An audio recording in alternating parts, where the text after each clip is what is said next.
Okay, y'all. Thank you. Now we're going to get kind of into the nitty-gritty of academic language and morphology. And this slide is really bad, and I apologize. I just put in a few more last night, but it really didn't turn out well. But the basic thing is, so academic language, if you can think of that as just a very specialized form of speaking that's usually that's used within writing.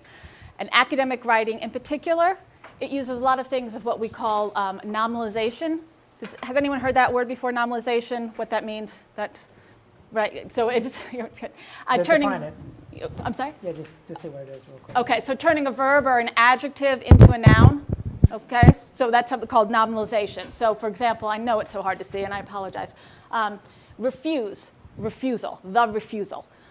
Establish, establishment, the establishment.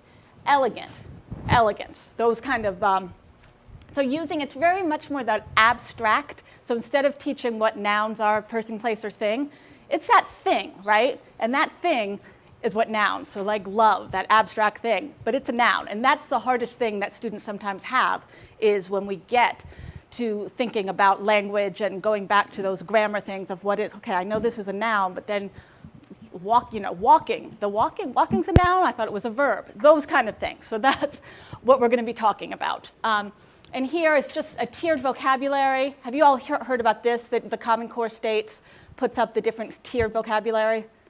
Anyone familiar with that? No. Okay, so they have tier 1 words, things like house, cat, very kind of basic ones. Tier 2 words are more of the words that are used in academic prose. Trying to think here, like consistent, mobility. Words that perhaps we don't say all the time in oral speech, but in writing, they come up a lot. And then tier 3 words are really more domain specific. And Tessa, you had some good examples of when you were teaching science or math. Math, like multiply and multiplication, divide, division. Right, like divisor, right? How often do we say the divisor is blah, blah, blah? But in math, you need to know that. Oh, sorry. Oh, I'm sorry. not used to the mic. So I actually have a whole lesson when I start Right. teaching factoring. They have to practice using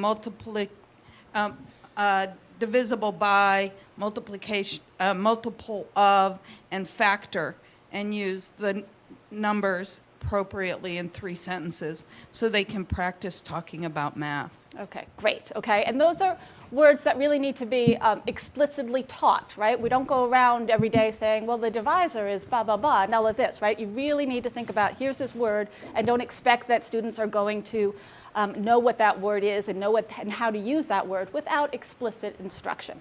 And so that's a lot of what I'm going to be talking about now.